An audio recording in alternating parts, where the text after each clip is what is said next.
You've been hearing us talk about Imperial yeast for a while now, and that's because we absolutely love this stuff. With 200 billion cells in each pitch-right pouch, we rarely even need to make starters these days. Unfortunately, not everybody has the access to Imperial yeast those of us out here on the West Coast do, because they're based out of Portland, Oregon. But things are about to change. Imperial Yeast is excited to announce the opening of their East Coast location, which is huge for those who want the freshest yeast possible with the best pitch rates, but brew on the other side of the country. They're going to start by offering their four most popular strains, A38 Juice, A07 Flagship, L13 Global, and GO3 Dieter, with the goal of providing their full lineup of yeast by mid-2021. So start your planning now at imperialyeast.com.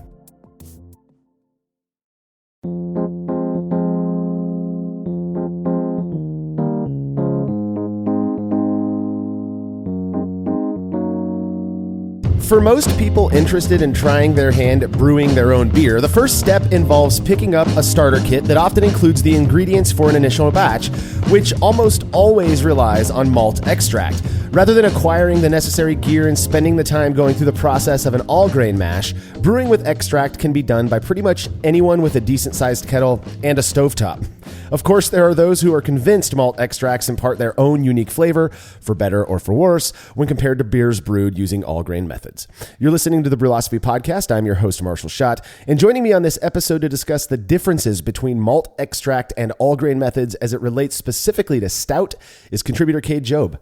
Yeah, the whole all grain versus extract was a really popular question a number of years ago. I don't know that it's so much of a question now, but it was always that, can I make as good of a beer or better using extract? And people always talked about it, but it was the malty beers that people were saying like, oh yeah, if you add extracts in like a stout or a dark beer where malt is shining, that's where it like really makes a difference, and you just can't make a good stout using extract. And I always kind of looked at that and I was like, well, yeah, I don't understand. That doesn't really make sense to me, right? Like it's the same thing. It's just sort of more industrially processed. But yeah, I'm excited to get into this and dig into this episode, the extract versus all grain specifically as it relates to stout. Yeah, me too. There's this common notion in brewing, especially with darker styles like stout, that they're more forgiving than paler beers because their roasty and rich flavors tend to cover up certain flaws.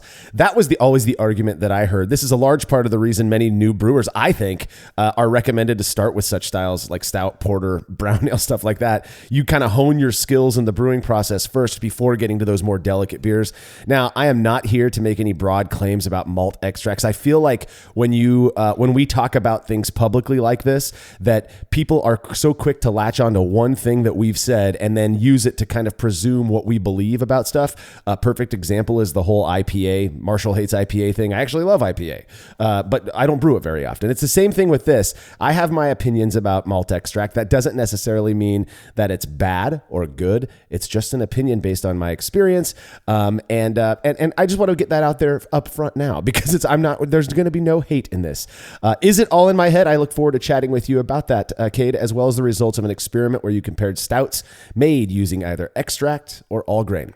All right, if you're a fan of what it is we do here at Brewlosophy, we would seriously appreciate if you'd consider becoming a patron by visiting patreon.com/Brewlosophy, where for a small monthly pledge, you'll receive rewards like access to unpublished recipes, participation in private patron forums, unique discounts at Yakima Valley Hops, and an invitation to a monthly live Q&A session with someone in the brewing world. Coming up in May is co-founder and brewmaster of 21st Amendment Brewing in San Francisco, California, Sean O'Sullivan, who is also a regular co-host of the Session podcast on the Brewing Network. On top of having decades worth of experience in brewing, which is evidenced by the numerous awards 21A has won over the years, Sean's just a really cool guy as well. To get in on the session, be sure to make your pledge of just $3 or more per month at patreon.com/Brewlosophy by Friday, May 21st, 2021. And if you wouldn't mind using the links found at brewlosophy.com/support when shopping online, we'd really appreciate that as well. Your shopping experience won't change at all, and we get a little kickback for the referral. Feedback is brought to you by Brewers Hardware, who offer brewers beautiful stainless gear from fittings, kettles, and fermenters to brew stands and incredibly well-built turnkey systems. Do yourself a favor and head over to brewershardware.com the next time you're in the market for brewing equipment. They're sure to have whatever it is you need. And be sure to mention Brewlosophy at checkout to receive a free gift. Again, that's brewershardware.com. Listener Daniel Lott wrote in with some a lengthy feedback after listening to episode 179, where we shared our views on brewing traditions. He said, on the topic of reluctance to change, I work in a fast-paced industry, and the name of the game is change. Two areas that I am able to contribute the most to my organization is problem solving and change management. This means I get a lot of opportunities to convince colleagues, upper management, and even customers to accept a needed change to correct a situation. I sometimes run into folks who, by nature or some other ideals, are quite resistant to change. So I always break the tension with a story. The setting is meal prep before Thanksgiving or Christmas dinner. Husband says, "Hey, honey, I noticed you always cut both ends of the ham off before you put it in the oven. Why is that?" To which the wife responds, "I'm not really sure. That's the way my mother taught me to prepare the ham." The wife then calls out to her mother in another room, "Hey, Mom, why is it that we cut both ends off of the ham before we put it in the oven?" And her mom replies, "Well, dear, I'm not really sure. That's the way my mother taught me to prepare the ham." So the husband's mother-in-law calls out to her mother in another room, "Hey, Mom, why is it that we cut both ends off the ham before we load it into the oven?" It's at this point the husband's grandmother-in-law says, "Oh, honey, we used to have the tiniest little oven, and the ham just wouldn't fit if we didn't cut both ends off." Daniel goes on to say, "This joke normally earns a few chuckles, but it conveys some good lessons about tribal knowledge, which refers to the process standard that developed over time, which refers to process standards that developed over time by the process participants without documentation or formal training. One, it can often have extreme inefficiencies due to its origins in a different time that had lesser technology or funding. Two, it's often and never questioned due to reverence, fear, or deep respect to the older generations or founders. Three, it can be corrected or improved upon with problem solving that reaches the definitive root cause of the inefficiencies." I love it, Cade. What do you think, man? Oh man, this is just such great feedback. And I love that story. There's actually one in my family that this reminded me of. It involves whether or not to shake a pan of brownies while they're cooking in the oven. Yeah, there's been a bunch of different family arguments about whether or not you should do that. And if it has any effect on the quality of the brownies. But yeah, no, that's a fantastic set of feedback. And I love the way that he talks about tribal knowledge there at the end. Why people hang on to it. And a bunch of those things are, important, right? Like reverence, fear, or respect. Reverence and respect maybe more so than fear, but those are good things, right? Like, those are, ideals that we want to have as humans. But yeah, sometimes it really creates and leads to this thing like chopping off the two ends of the ham that just are not important or useful. Exactly. This process, the whole idea of tribal knowledge, all makes so much sense to me. And as much as I know some people want to believe every little thing brewers did hundreds of years ago still has some sort of a positive impact today, I am wholly of the opinion that at least some of it, perhaps a decent portion of it is, because the oven was simply too small to fit the entire ham. Thank you for the feedback, Daniel. If you have show feedback, you could send it to feedback@brewlosophy.com or drop us a note on social media. One of my favorite foods to snack on during late night drinking sessions is dill pickles. The vinegar, spices, that satisfying crunch, it just hits the spot when I'm drinking late night. That said, I'd never considered blending the two together, making a beer that tastes like pickles. But somebody has. Listener Zach Otting sent me a can of beer from Cincinnati, Ohio brewery, Urban Artifact, called Christmas Pickle, which was a special release spin off of their Pickle Goza with cucumber and dill. 1 minute beer review with Jersey and Tim. Let's drink. Me from my glass and you from yours. Cheers, buddy. What is this? Ooh, this looks like an IPA, doesn't it? No. Doesn't it look like an IPA? No, it's too clear. It's been a while since we've had a frosty IPA, and it's all weird crap. No smell. No, it's a Fluffenmagen from the Vietnamese region of Belgium. Whoa. Pepper. Damn. Pepper. I get pepper. Jalapeno pepper. Do you? Yeah. Do you get a little? Ooh. Actually, now it's kind of growing on me. It's Is not it like a bad. It's not jalapeno bad. sour? Is it a sour? Is it a jalapeno sour? Or is it the jalapeno that makes it feel sour? I think it is a sour, huh? I believe I had this back in '05. It's good, actually. I think it's a jalapeno sour. I don't know. No, there's no jalapeno. The jalapeno's gone now. It's not. It was the peppery, but we took a giant gulp of it, and it was just, wow, in your face. Yeah, but now it's calmed down. And I think it is a sour. There is a little jalapeno in there, dude. I'm not backing down on that. It's not bad. There's a little jalapeno in there. There's a jalapeno sour. That's what I'm going with. I'm with you on that. Or gauche. Is that what they call it? It's not a Miller Lite. It's not a Miller Lite. I do like it, though. Me too. I'm going with a 6. And a 6 for me, and a 6 for my invisible friend. 666 Jersey Tims. No joke, this beer tasted like pickles, which on its own was super interesting and fun, and not nearly as awful as I presumed, but I was not a huge fan. You would not catch me drinking a pint of this beer ever. I would rather eat my pickles, I guess. Well, first of all, I love me a Princess Bride reference, Jersey. Yeah.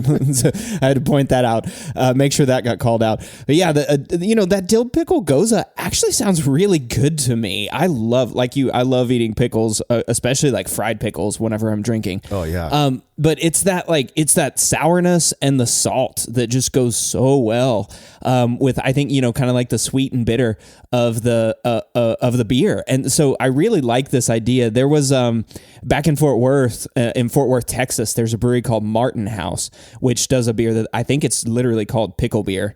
I think they also do a pizza beer, so I don't know, if you have the courage to try that one out, you can. But a bunch of my friends have tried it, and they really, really enjoy it. I mean, it's one that's really great for the summer. That sour and salt just goes so well with the beer. So yeah, I mean, this is a beer that I would like to try, having never had a pickle beer. I don't know that I would drink pint after pint of it, but it would definitely be a fun sort of novelty beer to try out. Yeah, and that again, on its own, the novelty of it, I think, made it well worth Zach paid for it and sent it to me, but I'd have bought some to share with my friends because I think that's interesting enough. And it was, for what I presumed it was going to be, it was far better. I mean, it was really well done. It had a nice pickle flavor. It was obviously a goza. I mean, it had that bit of saltiness, kind of a briny thing going on. But yeah, cheers to Urban Artifact, and thank you so much for sending us that beer. Zach, if you'd like to have your beer or any other fermented beverage reviewed on the show, you can email me, marshall@brewlosophy.com, and we'll get you all set up. All right, we'll be right back after this short break.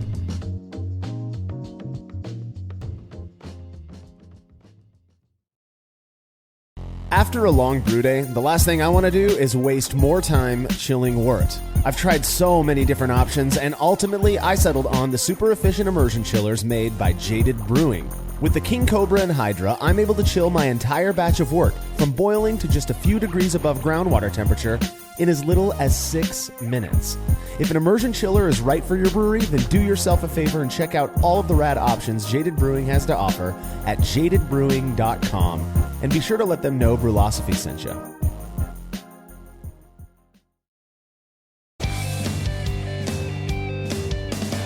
Compact and simple to use with a small footprint for brewing indoors, the Grainfather makes it easy for you to brew professional quality beers at home. The Grainfather is an all-in-one brewing system that lets you brew all-grain beer in a single, compact stainless steel unit. It uses an electric heating element and pump to maintain a constant temperature and to circulate the wort during the mashing and cooling stages. It also comes with a counterflow chiller to reduce chilling times and produce high-quality wort. And now, with the addition of their conical fermenter, the Grainfather takes things one step further by offering homebrewers state-of-the-art temperature-controlled fermentation just like commercial breweries use. And with the Grainfather Recipe Creator and Connect app, you can easily design a recipe, sync your brewing system with your phone, and then just sit back and relax as the app takes over and assures that you maintain your scheduled mash temps and boil schedule. Head to Grainfather.com to purchase your all-in-one brewing system today and to sign up for their free recipe creator tool. Once more, head on over to Grainfather.com, that's Grainfather.com, and get started today. Family-owned Atlantic Brew Supply is the largest homebrew shop in the Southeast. No gimmicks, no multinational corporate overlords, and no BS. They offer exclusive malts, yeast, and more from local artisans, as well as award-winning recipe kits. They also sell professional brewing gear and cask equipment from sister companies ABS Commercial and Cask Supply. Most ingredients are available by the ounce, plus Atlantic Brew Supply has an on-site calculator to help you craft your best brew. Orders are processed same day, and 2-day shipping is guaranteed for East Coast customers. Get 15% off your first order using promo code BREWPOD, that's BRUPOD, at AtlanticBrewSupply.com.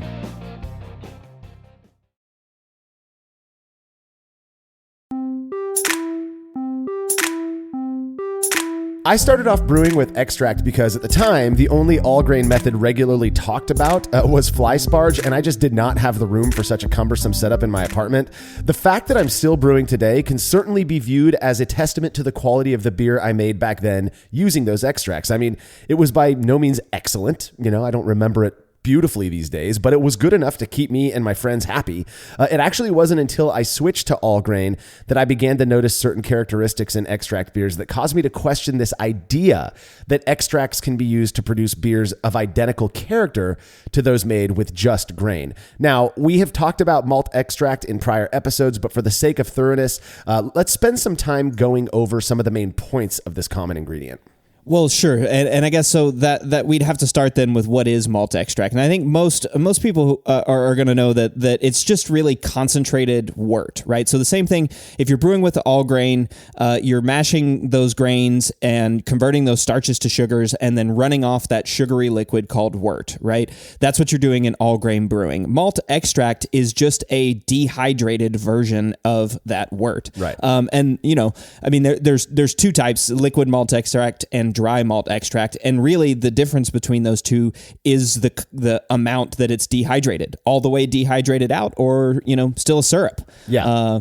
And so of course that is malt extract, and that kind of leads to that general overarching question, like you said, can I make an identical beer using extract versus all grain? And if you think about it from that perspective, it makes a lot of sense why people would ask that question. Yeah.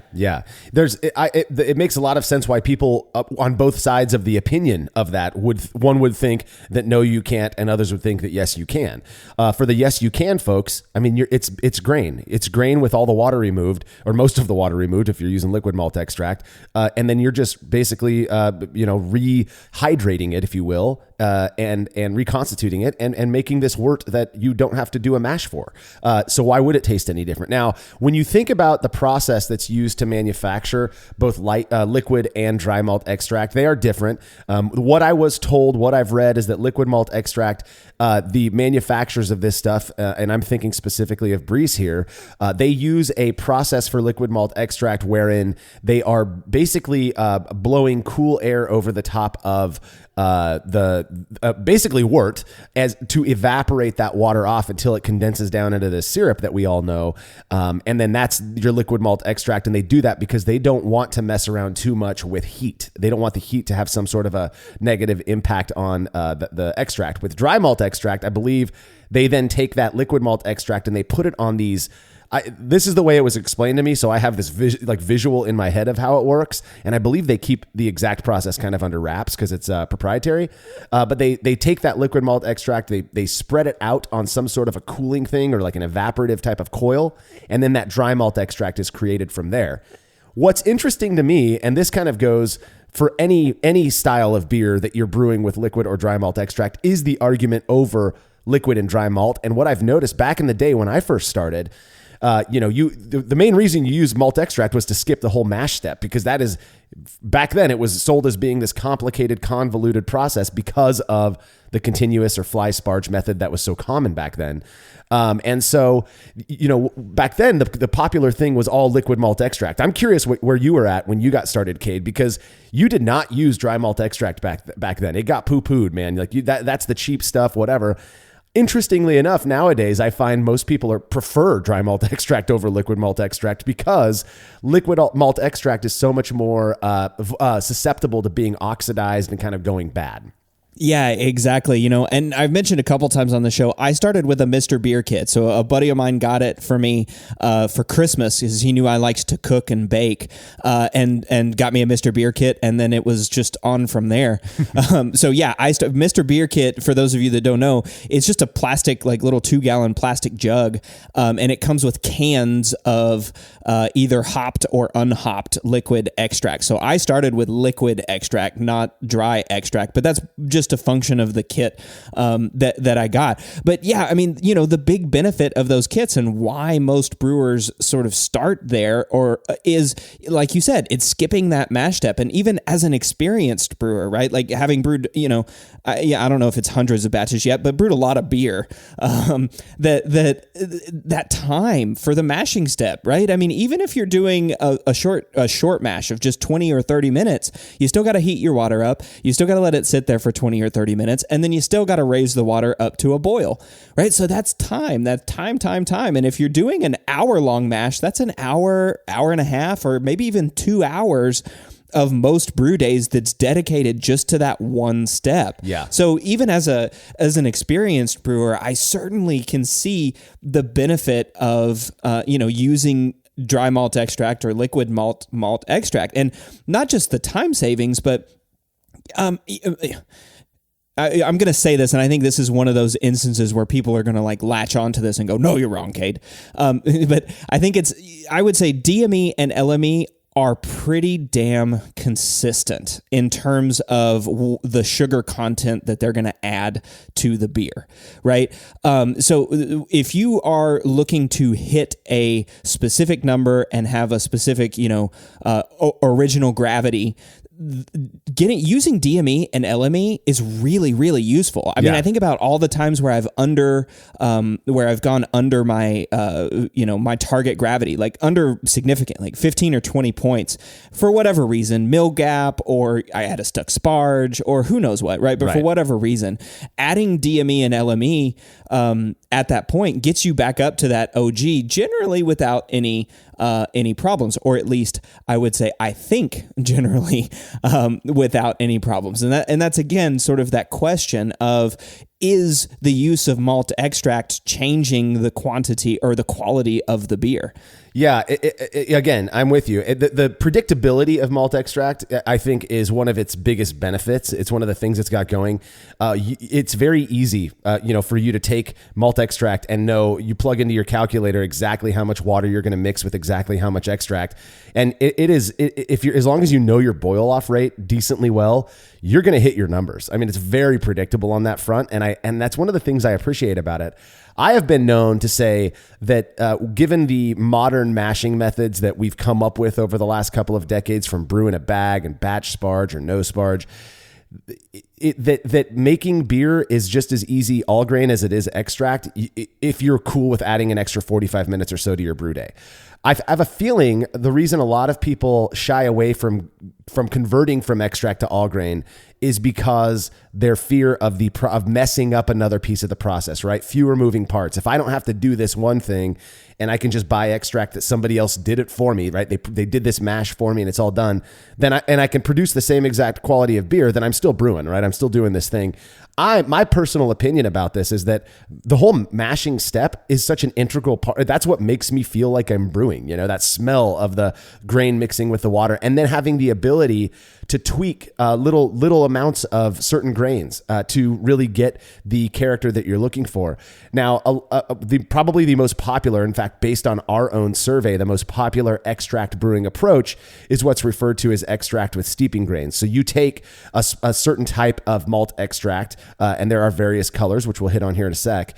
But you take that, and then once that's all blended together, you steep your specialty grains in there, and that's your character. I've actually heard people call them character grains, and that's where you're going to get your crystal flavors, or your caramel flavors, your roasty, your nutty, your toasty. And again, it's basically the same thing that you would do with an all grain mash, except you would include those extra specialty grains with the entire mash. Yeah, exactly. And I think that's such a good example, especially for a style like stout or porter or brown ale, which you said, I think are very, very common entry points into brewing. And one of the reasons, so I've taught a intro to homebrewing class, and one of the cool aspects of that class, we did a pale ale in that class, not a brown ale or a stout. But looking back and thinking about future iterations of the class, I think I would do a darker style. And the reason is because you can really see the impact that adding adding those character malts has, right? If you just put, if you put LME or DME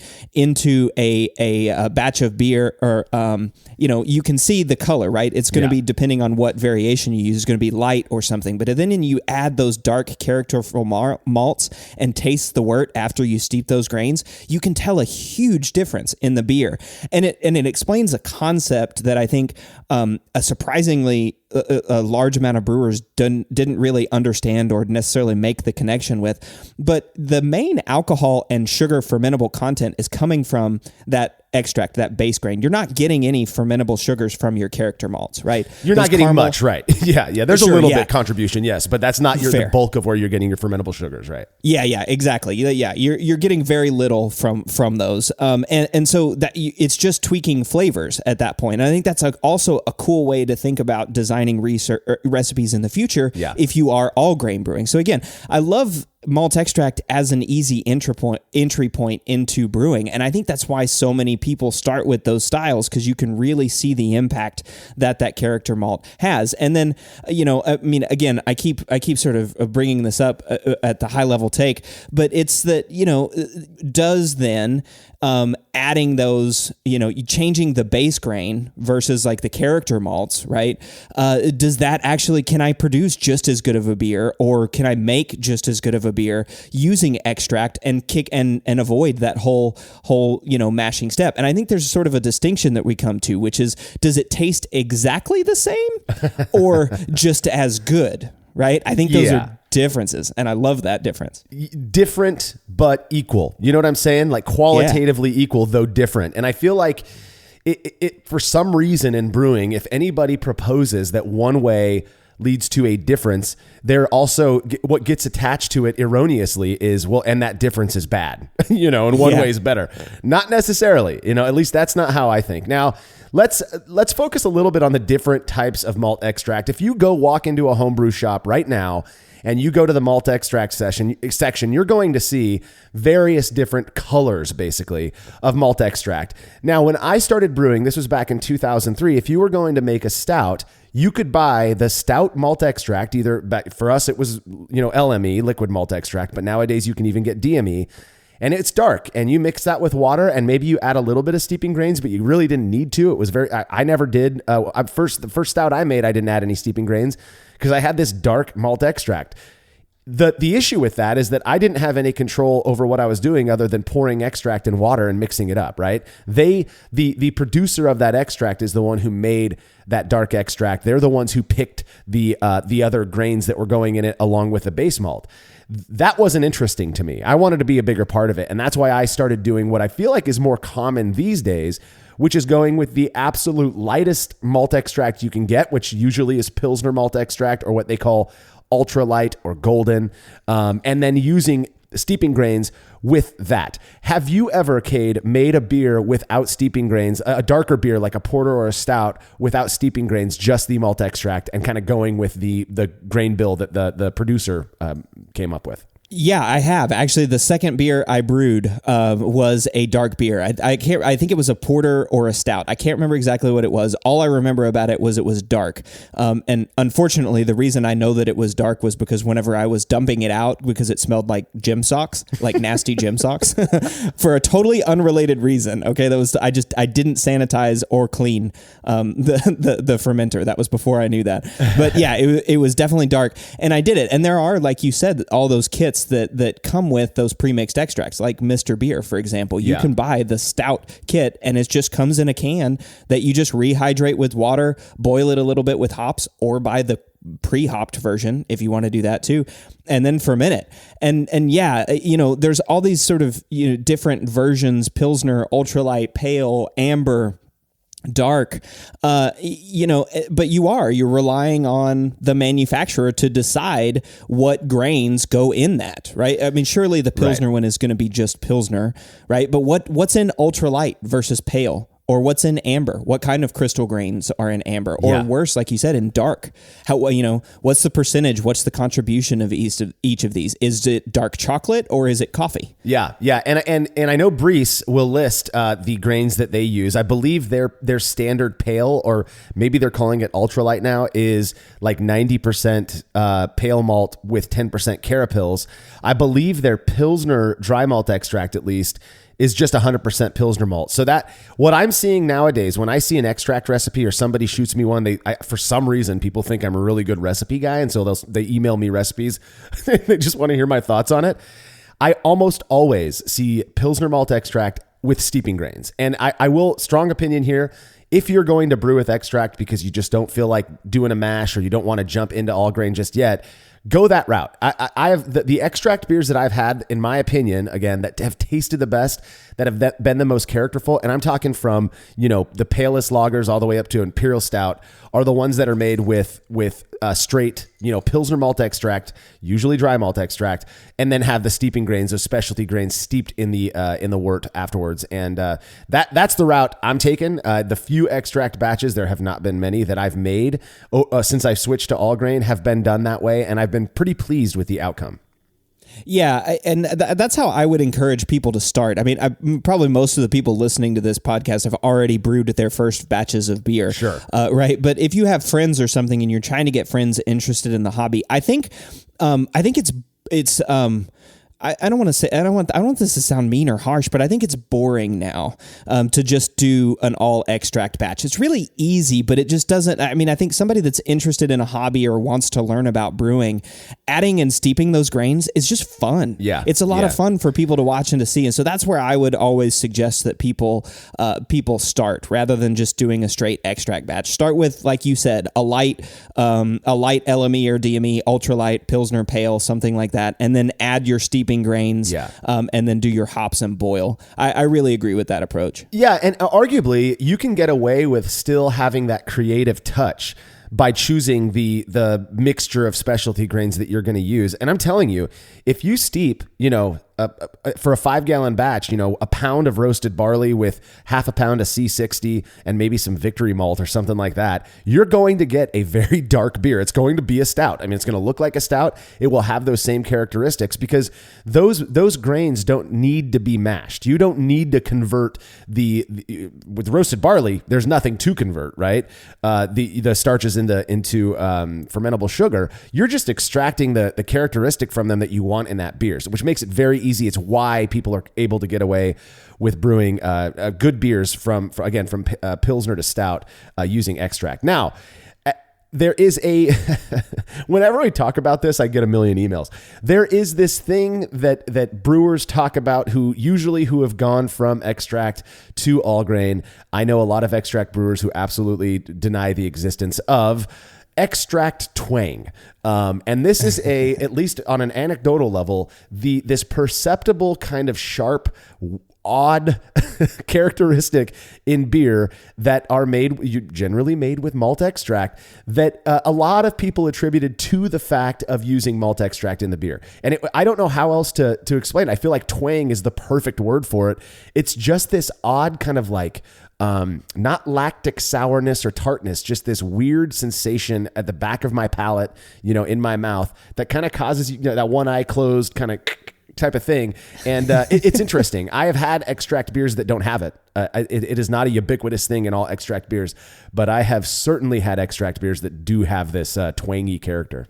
Yeah, see, I've never, or at least have never noticed it, right? That's not to say that it doesn't necessarily exist. I've just never noticed that twang with any extract beers. I've had plenty of extract beers and plenty of, ones that I brewed originally, and then other brewers have tasted theirs, and I would love to say that I knew exactly what that extract twang was, but I was definitely on the fence or on the side of no, there's no difference. So, I mentioned earlier, is it same but different? Or different but not better or worse. Right. I was always squarely on the fence of no, they're identical. If you can make malt extract and versus all grain, it should taste identical. And we'll get into my opinions a little bit later to see if they have changed or not based on my experiment.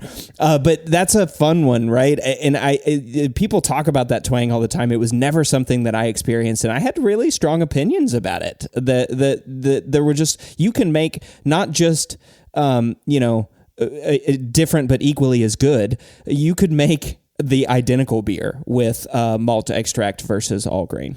So I, on the other hand, I was the exact opposite. I was always well, in the beginning when I made the switch from extract to all grain, and I feel like psychologically, a lot of us did this because we wanted to justify the switch to a arguably more complicated process. I told myself that all grain was just better, period. And you couldn't convince me otherwise. But then as I started drinking beers and I'd go to homebrew club meetings and I'd drink this beer that tasted great, and then I'd learn it was made with extract, I started kind of soften my perspectives on the quality of extract beer. But I never went to the side of saying that you could produce the exact same character using extract as you could using all grain. And I'll tell you, I still have that. I still have that opinion because of my own personal experiences over the last nearly 20 years, But that, again, it's not a quality thing. It's just a difference. It's just a difference. It's like drinking water from the tap versus water from a Brita filter. I don't mind tap water. Sometimes I'm okay with it. They taste different though, and that's not a necessary, obviously if it's not highly chlorinated or anything like that, that's not necessarily a bad thing. And that's my point. Now let's talk a little bit about stout in general.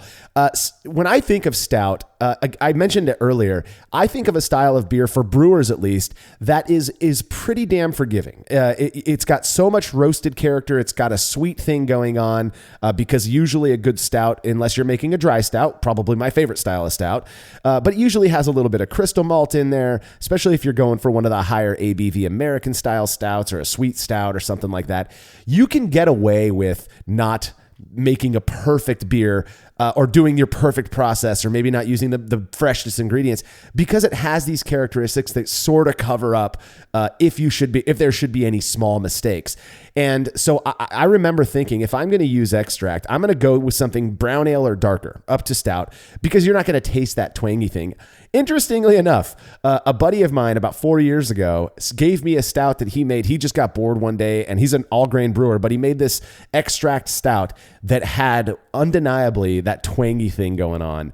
And so I thought to myself, is there something about extract that whatever causes the twang? I honestly don't know what it is. I don't even have any ideas as to what it is, but whatever causes it in those times where I detect it, is that twangy thing more, is it stronger than what the typical stuff in a stout can cover up? Is it going to be, does it steal the show basically?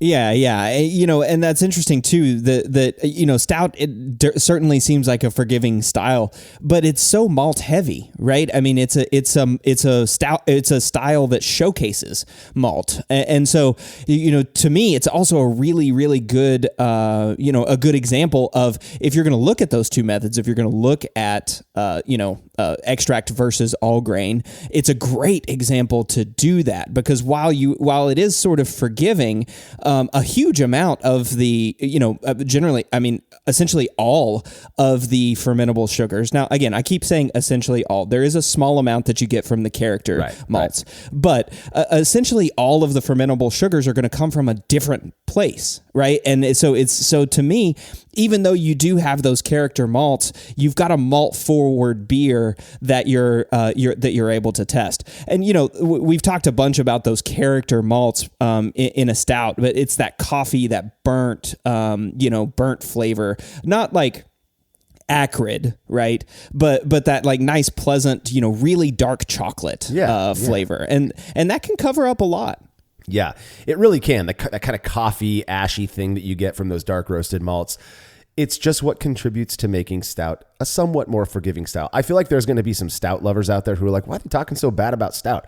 I love it. I love stout. It's one of my favorites. Obviously, I mean, who doesn't love a good, nice, dry stout or an American stout, something like that? I love it.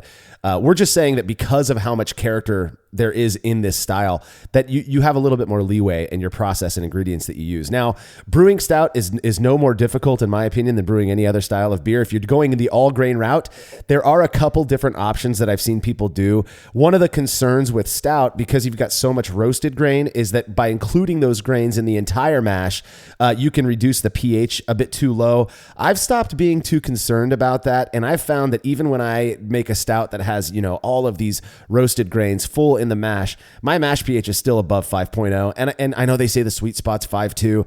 I'm okay with the 5.0. I've not noticed anything detrimental about that, so I do the full mash. There are those out there who will, they'll steep their roasted grains in cold water or warm water and then add that to the wort post mash, or they add their roasted grains. They cap the mash towards the end of the mash step so as to keep the pH in check. All of those are valid processes if you're brewing using the all grain method. Obviously, with extract, nowadays what I'm seeing, as I mentioned earlier, is most people seem to be using the palest extract they can get their hands on, and then using the character malts to steep. So usually what that means is you're mixing the extract with warm water, and then when it's about 150 to 160 degrees Fahrenheit, you're dropping in your specialty grains, leaving it for about 20 minutes, and then you just proceed like normal, right? You boil your wort, add your hops, do all that kind of stuff. Yeah, exactly. The all grain stout methods is, the breadth of the style also gives you a lot of room to play around. I mean, we even got like tropical stouts and milk stouts and all that sort of stuff. So, I mean, you can put pineapples in a stout and it can still qualify as a stout, which gives you a lot of opportunity.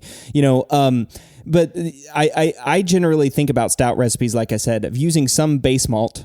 Usually just one, although you could mix base malts. Sure. And then adding in those character malts. And I would sort of do the same thing if I were using a straight extract batch. I would use like a pale extract and then add in a dark one for character. Or if I'm steeping, just use a pale extract or an ultralight extract even.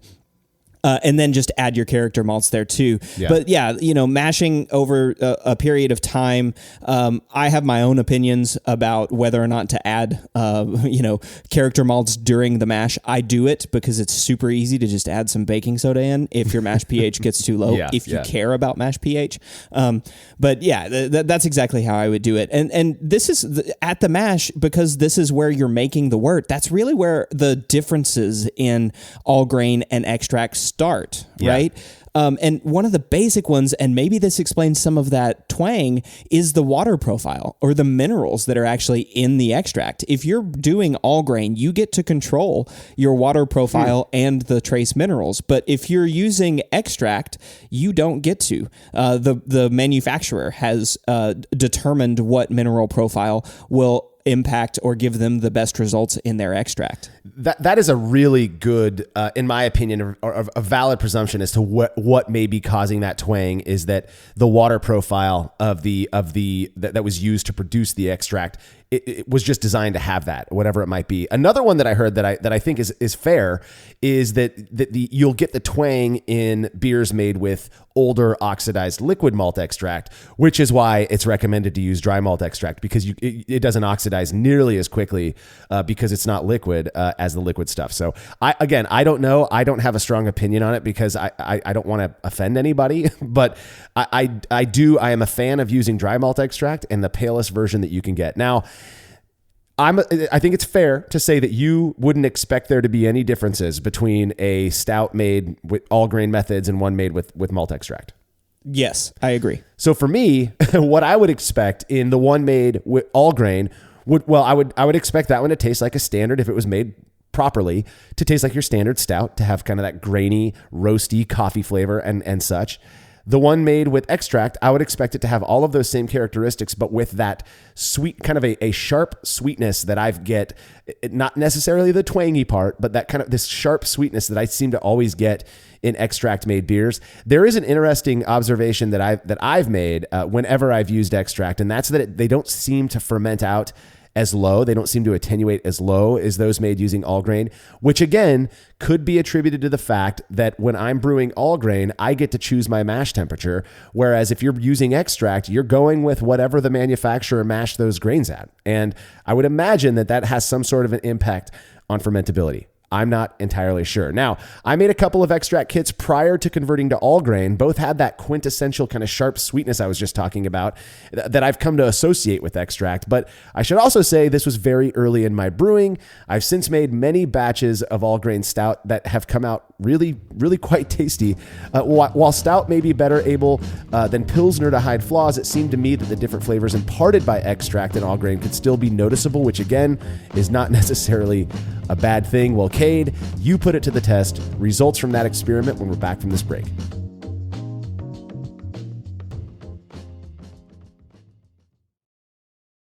The brew in a bag method has blown up over the last few years, and in that time, it's become very clear that not all bags are created equal. For the best BIAB experience, you have got to go with the Brew Bag. Made from high-quality, food-safe polyester, the Brew Bag is available in both 210 micron for standard brew in a bag, as well as 400 micron, which works beautifully for all-in-one recirculating systems. I've been a Brew Bag user for years and wouldn't brew without it. Head over to brewinabag.com to get the fabric filter that works for you and use promo code TBP17 at checkout to receive a discount. Again, that's brewinabag.com.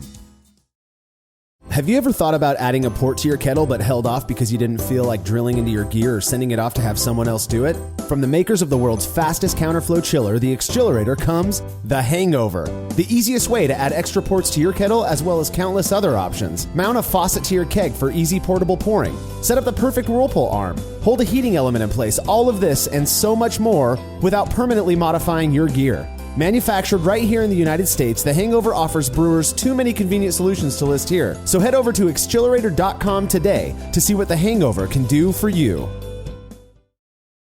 As every brewer knows, the best beer requires the best hops, which Yakima Valley Hops provides fresh from the source to brewers around the world, carrying everything from classics like Cascade to modern favorites like Galaxy and Mosaic, as well as other ingredients and gear. Yakima Valley Hops has it all. And don't forget to check out their new podcast, The Late Edition, where the YVH crew goes into depth on our favorite plant with industry experts. Head over to YakimaValleyHops.com now to see all they have to offer and subscribe to The Late Edition wherever it is you listen to podcasts. Craftmaster Growlers takes traveling with and sharing beer to a new level. Made from heavy-duty stainless steel, Craftmaster Growlers are double-wall insulated and can keep beer cold for up to 8 hours. Unlike typical growlers, Craftmaster Growlers come with a swiveling tap and fully integrated CO2 regulator cap, allowing beer to stay fresh for 2 weeks or more. The square design takes up less space and will fit in most refrigerator doors, and every Craftmaster Growler comes with a 1-year warranty. There are 64 and 128-ounce versions available over at craftmastergrowlers.com.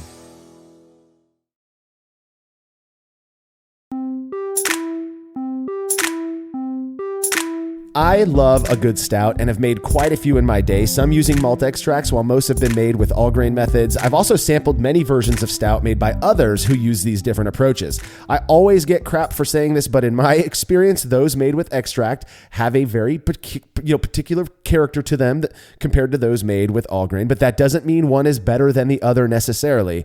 I'm not judging people who prefer extract, I promise. Well, Cade, you were curious to taste any potential differences for yourself and put it to the test. Yeah, exactly. So this one was, again, I thought stout was going to be a really good style for testing this. The prior experiment was a hoppy pale ale, and I thought, well, let's do one that's really malt forward. And given everything that we can do with stout, and it's a good starter beer, let's do it. So I did dual 5-gallon batches of stout from More Beer. They have their stout kits online that you can buy. So got one all grain and one extract. The all grain version is just 10 pounds of pale malt mashed with the specialty grains, whereas the extract version is 6 pounds of ultralight dry malt extract, also mashed with specialty grains. So the specialty grains are, or I guess I should say, steeped with specialty grains, not mashed. But the specialty grains are the same between the two kits. So there's 1 pound of Crystal 40, 8 ounces of roasted barley, 4 ounces of Black Patent, and 4 ounces of dark chocolate. So you get all of your roasted grains there. In your specialty grains. Yeah, so nice smattering of a variety of different roasted grains there. I love how More Beer did this, and shout out to More Beer. They did provide the kits for this. They sponsored this experiment by giving us those kits, and they're known for making really nice, recipe kits. I love how on this one, the only difference, and this was not by our design. This is the way More Beer does it. 10 pounds of pale malt, versus 6 pounds of ultralight dry malt extract. And we came to those measurements because they would result in the same OG, right? Yeah, exactly. I mean, more beer essentially says, okay, you want to brew a stout. What do you want? Do you want the all grain kit or the extract kit? Right. Right. And I love that. So they did all of the hard work for us in terms of making these taste as similar as possible. Yeah. Which was great, and it made my life easy. So I started the extract batch first, and that's because it's been a number of years since I've actually brewed an extract batch. I wanted to make sure that I could still do it. But it was. I'll have some opinions on that in a little bit, but so I incorporated the DME into some hot water, and then just to get everything mixed up and make sure it was nice and homogenized. Then I steeped the specialty grains at 152 Fahrenheit 67 C for 30 minutes before removing them and heating the wort, and that was based on the recommendations from More Beer in their recipe kit. And then about 20 minutes into that, I started the all grain batch, actually, it was pretty much right at the same time. I didn't wait any time. I just went ahead and started the all grain batch. And the all grain batch got a full 60-minute mash at the same temperature, 152F 67C. And the all grain batch had all of the grains added at the same time. So up to this point, both the specialty malts and the base malts were mashed for the full 60 minutes. Whereas in the DME version, it was steeped for 30 minutes. Mm-hmm. And then each batch was boiled for 60 minutes with hops added according to the More Beer recipe. And that's 28 grams of Northern Brewer at 60 minutes. And God, I forgot how much I like Northern Brewer. It's so good. I know. Yeah. Such a solid hop variety. I know. And it's one of those that I don't ever think about all the time because it's not this like sexy Citra or Cascade or, Centennial, any of these other ones, or Laurel, any of the other ones that you want to talk about. But yeah, Northern Brewer is just such a solid hop. So anyway, 28 grams of Northern Brewer at 60 minutes, and then 28 grams of Cascade at 5 minutes. So relatively large or relatively small hop additions in the stout, which is kind of what you want. Yeah, 2 ounces in total, basically. Yeah, exactly. 2 ounces in total. And like you mentioned earlier, More Beer's designed these kits so that they come out the same. So you would want to see the extract or the original gravities of each of these beers to be the same. And I got pretty damn close. Yeah. The extract one was 1.051 and the all grain was 1.052. So literally 0.001 specific gravity points difference. I will say on that we have made beers, both all grain for experiments, both all grain, the exact same amount of grains, the exact water profile that are about 1 SG point off. That is just great for me. It's to start this experiment off looking and saying, okay, we're only 1 SG point apart. Let's go. Let's do this thing. Yeah, and I wish we could do this. We can't. If we had a lab, I wish we could actually look to see what the sugar profile was. Right? What level of maltose, glucose, and all that. But we can't. But getting the original gravity the same, or at least 0.001 difference. That's a really damn good starting point if we're going to compare these two.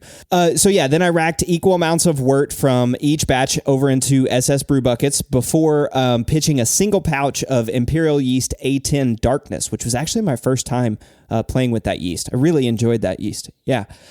Fermented each batch at 66F 19C for 2 weeks before taking hydrometer measurements. Now, we talked about the OG wanting to be the same, but we also want to see the FG the same if we're going to compare these two, and that's exactly what happened. So the FG for both was 1.012. So let's talk about that. My expectation, I was convinced, I would have put money on it if you and I wanted to bet on this, Cade, that the extract version of this beer was going to finish at 1014 or higher, and the all grain one was based on your fermentation temperature or your mash temperature. I'm sorry, that the all grain one was going to finish between 1010 and 1012. I was right about the all grain one. I was admittedly wrong. The extract beer finished at the same exact FG, which, given its slightly lower OG of 1 SG point, means slightly less attenuation. But man, kudos to the extract beer there for attenuating as well as it did. Yeah, and I assume More Beer is sending us fresh extract, right? I mean, surely, so there could be some variability if the extract is old, and that certainly, to me, seems to support the idea that you have and other brewers have, that sometimes the extract batches just don't ferment out as well, right, as an all-grain batch. So, yeah, again, we're spot on here and hoping to continue this as we go through. Again, I expected them to be the same, so I'm loving this so far. Yeah. You get to rub it in my face is what you love. Like this is exactly the same. So come on, Marshall. All right. Well, then once they were done, I cold crashed them both to 32 Fahrenheit or 0 Celsius overnight before pressure transferring them to CO2 purged kegs and then putting them on gas in my keezer. Left them to condition for 2 weeks and then evaluated them. Now, we say this every time. This was one of the experiments that was completed during COVID. We did not have access to tasters, which meant that it was we used our COVID data collection protocol where, Cade, you did a series of 10 blind triangle tests. We fill up 2 opaque cups of the same color with one beer, 2 opaque cups of the same exact color with the other beer that have the bottom marked, and then you randomly choose 3 of those and do a triangle test with those 10 times. And in order for you in order for us to say that you could reliably distinguish these beers, you'd have to get 7 out of 10 of those triangle tests accurate. You'd have to choose the odd beer out. And that odd beer, using this protocol, that odd beer out is randomized because you're picking from 4 beers that are also being mixed up, usually by our wives. And so again, 7 out of 10 in order for us to say it was significant. And in the end, you got 9. So I was actually able to get it right 9 out of 10 times, 90% of the time. So to your palate, these beers were different. Yeah, and I was shocked about that because, I'm doing the test and of course, like, this is a good example of where we're trying to set aside bias, even though we can't necessarily set it aside. We're trying to set it aside. So I'm going through this and I'm just thinking, damn, I can taste the difference in these 2 beers. And when you get up to the 9th out of 10, you're like, yeah, okay. These beers are different, at least to my palate. And yeah, that the all grain version just had this sort of deeper, nutty, like almost pecan-like aroma and flavor that just wasn't there in the extract. Now, I didn't taste any twang for the extract. I did sort of set them side by side to each other after this experiment and see if I could describe it as a twang. And I still don't think so. It was just the all grain was just a little bit more. It just had a little bit more depth of flavor. Now, both had excellent coffee and chocolate flavors, and they were both excellent stouts. I mean, I could have entered these in competitions, and I feel like I would have done very well with each of these styles. I mean, they were really good, both of them. So, Cade, one of the things that I think listeners of the Brew Lab, listeners of the Brewlosophy podcast, and I really appreciate about you is how even-keeled you are. And I'm kind of getting the hunch here that you didn't necessarily have a strong preference for either of these. And I'm wondering, maybe, I don't mean to be Dr. Homebrew over here, but I'm wondering if maybe there was a little bit of not wanting to look like you're taking sides in that, or did you have a strong preference?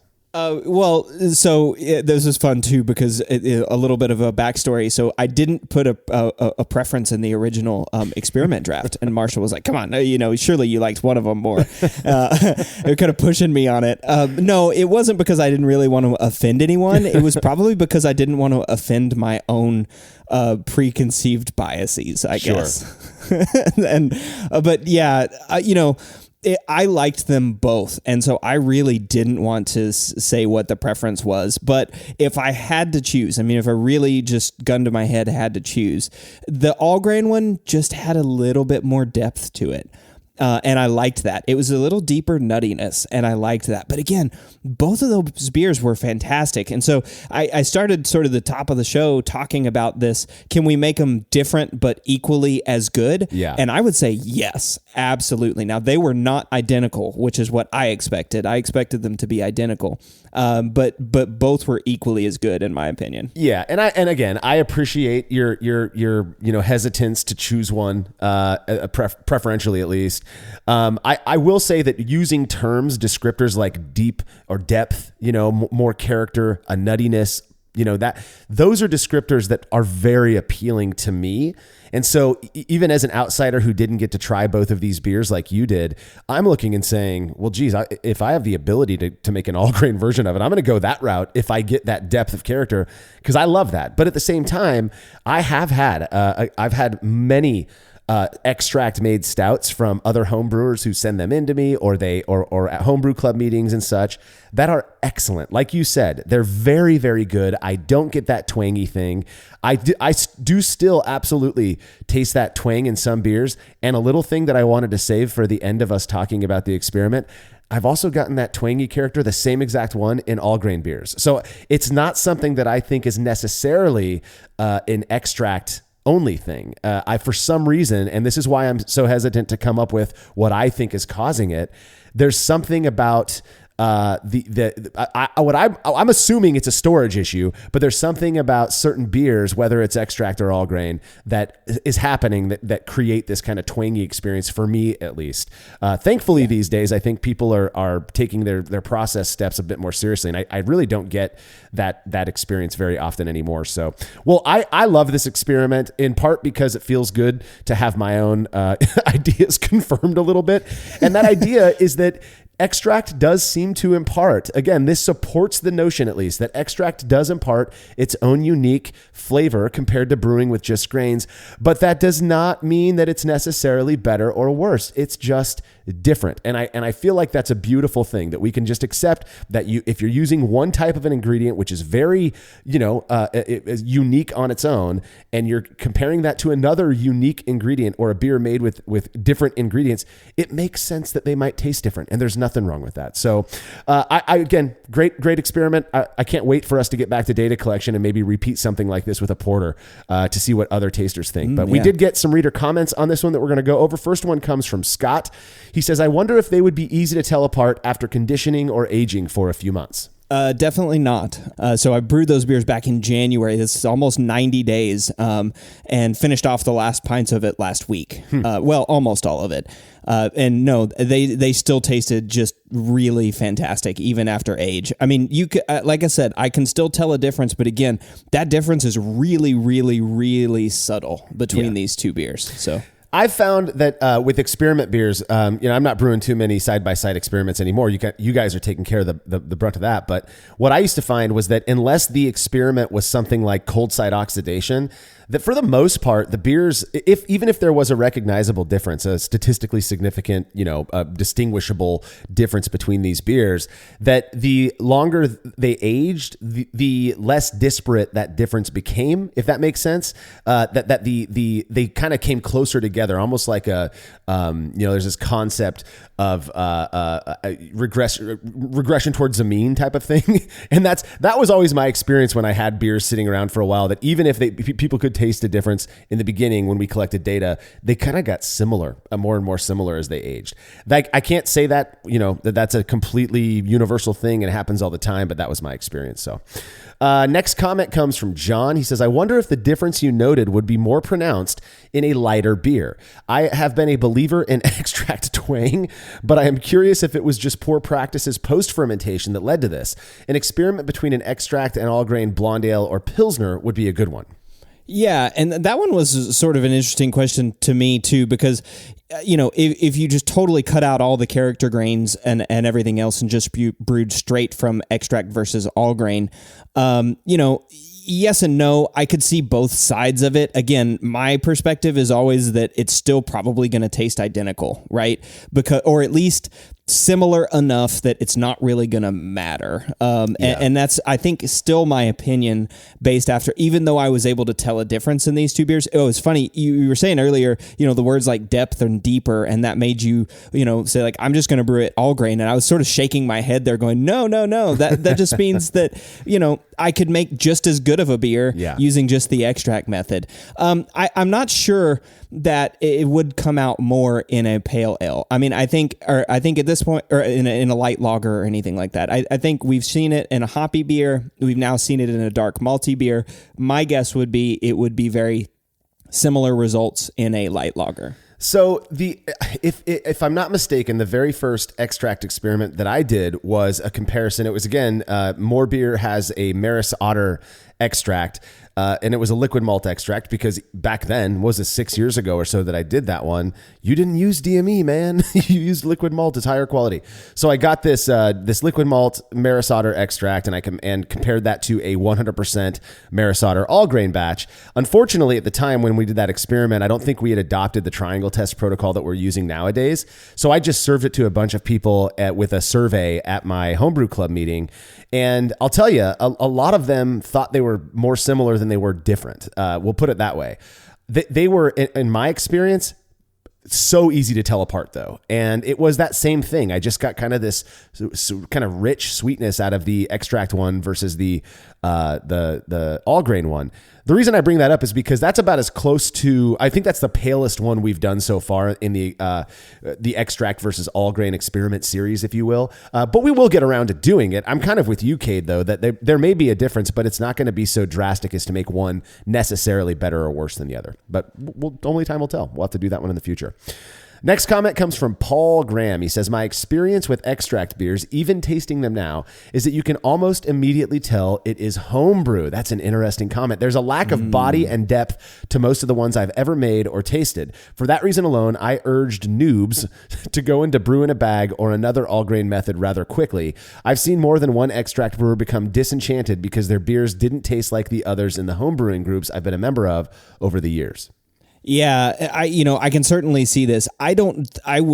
My guess, and this is just a guess, I would not say that that's a product of the extract itself, right? I would say that's a product of new brewers. And I want to be clear, when I started brewing beer with those extract batches, those beers weren't great, right? I mean, I've told the story a bunch of times. I tried to serve it to one of my friends and he just said, nah, it's not my style, which was his nice way of saying, I'm not drinking that.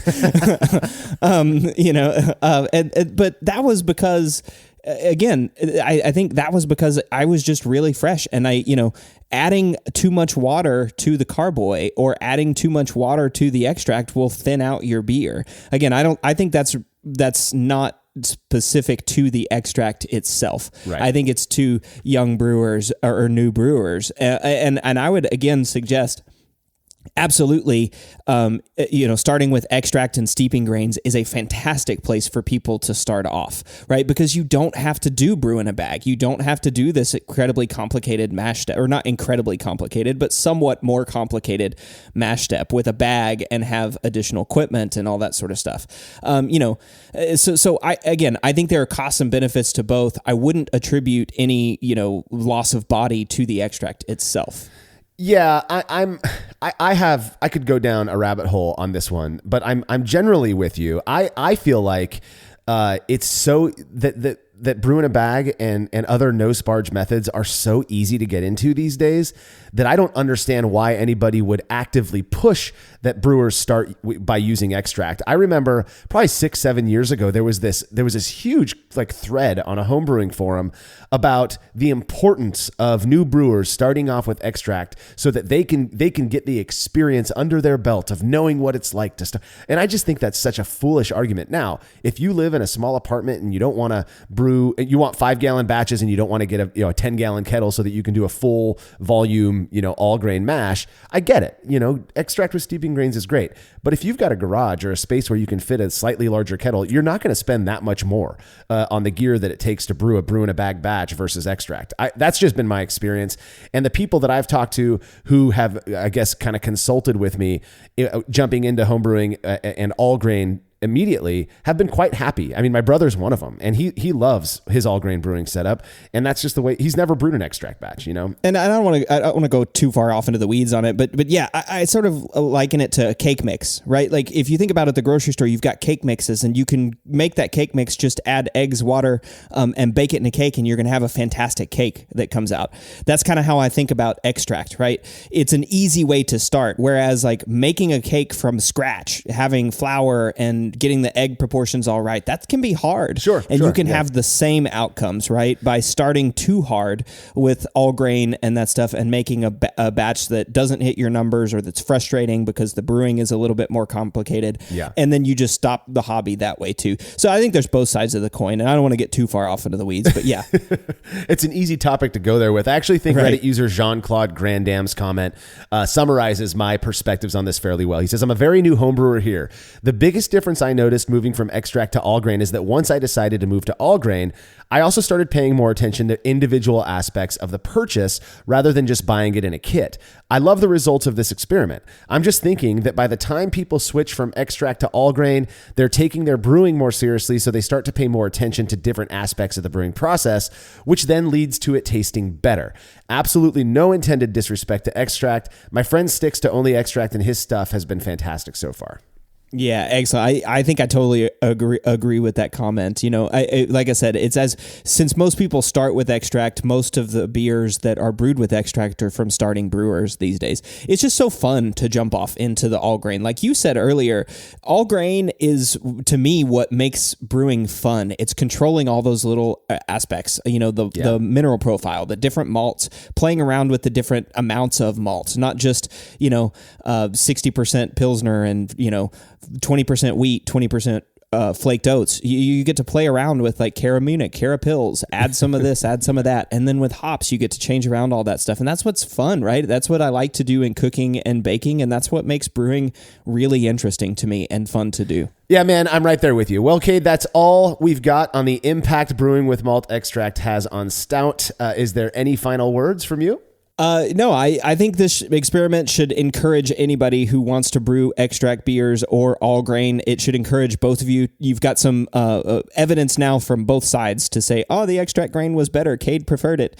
Or, hey, he still made a badass stout using extract. So go with it and do with what you will. Amen, brother. Well, don't forget to check out our newest podcast, The Brew Lab, where Cade takes you into the lab with real brewing scientists to discuss fascinating research they've done on our favorite beverage. And as always, you can read more about the experiment we discussed by clicking the link to the article on brewlosophy.com in the description of this episode. The Brewlosophy podcast is made possible by the generous support of our sponsors as well as all of our rad listeners. We seriously could not do this without you. Cheers to everyone who has subscribed and left a review of our show. It makes a huge difference. If you haven't yet, please consider doing so. Head over to brewlosophy.com/support to view a list of ways you can easily help us to continue producing this podcast. If you want a reward for your support, visit patreon.com/brewlosophy. Thanks again for listening. We'll be back next week with another episode of the Brewlosophy podcast. Until then, think beer. Start off the morning with some hot tea, lemon and honey cause it soothes my throat. Put some herb in the bowl, yeah, it's homegrown. Ain't gotta go through the middleman no more.